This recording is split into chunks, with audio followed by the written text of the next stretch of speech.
Ms. Villa. Mr. Chairman, ranking members, and members of this committee, thank you for inviting me to speak. My name is Joy Villa. I'm a #1 Billboard artist, actress, and conservative actress. I've lived with and dealt with this topic for my entire life. I've never taken a day off from being a woman of color. I'm the author of Kick-Ass Conservative. I produced it and starred in a new film. I've toured over 35 countries, and I proudly support President Donald J. Trump and the sovereignty of the American people. I'm mixed race. I'm Black, Choctaw Native American on my mother's side. I'm Italian and Argentinian on my father's side. I'm extremely proud of my diverse background. I strongly believe in and have fought for diversity. Many of my peers in Hollywood and media proudly promote diversity of race, background, heritage, sexuality, religion, and culture, as they should. The Academy of Motion Picture Arts and Sciences wants to mandate diversity in the Oscars nomination process. This is wrong. I would like to be hired for the role because I'm the best person for the job, not because my color or gender checks a mandated box. That's tokenism. Until I came out as a Trump supporter by wearing a fabulous Make America Great Again dress to the Grammys 4 years ago, I'd never been blacklisted. Back in 2015, talk show host Jimmy Kimmel talked favorably with Kelly Osbourne about one of my red carpet gowns. This was before I was a conservative. In 2018, Ava DuVernay, the celebrated Black filmmaker who said she wants to use more Black actresses in her films and have more diversity, blocked me on Twitter. I was blacklisted from industry events. I was not welcome on talk shows. I was not included in pop culture magazines or publications unless as the butt of a joke. Rolling Stone magazine told my publicist they would not write about me because of my politics. One casting director called me that Trump bitch. I've been called a race traitor, an Uncle Tom, Aunt Jemima, house nigger, slave, been told to go back to Africa, told to straighten my nappy hair, called a puta negra, it's black bitch. That I should be deported, and even worse, I've had threats against my life and my family's lives.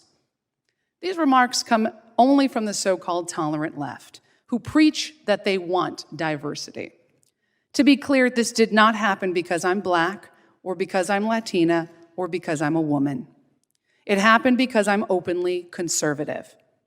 Hollywood is a monopoly right now. There are 6 major studios, and none, to my knowledge, are committed to diversity of thought. The big 6 are comprised of motion picture conglomerates 20th Century Fox, Paramount Pictures, Warner Brothers, Universal Pictures, Columbia Pictures, and Walt Disney Studios. And they account for over 83% of the North American market share, bringing in billions of dollars of revenue each year. What happened to me is discrimination. They don't like pro-Trumpers, pro-America, pro-life, or pro-God. They want to shut down, keep out, and crush any type of diversity because it makes them uncomfortable. They're taking that discomfort and actively, openly discriminating against people in the workplace. This hearing is meaningless and benign if it doesn't also address the active canceling of diverse voices going on right now. Yes, we need racial and ethnic diversity, and representation matters. But diversity is not only about color, gender, or how able-bodied someone is or isn't. We need to stop the discrimination against political affiliation. It's dangerous, it's destructive, it's grounded in emotion and fear, not facts. Just as we have protected classes in our country under federal law for race, color, national origin, religion, sex, age, sexuality, and disability, it's time to include political affiliations. Congress has an opportunity to be a watchdog and to set the tone. I'm an American first and foremost. I'm proud of our country, and I want to see it thrive. I want to see it protected for future generations as well.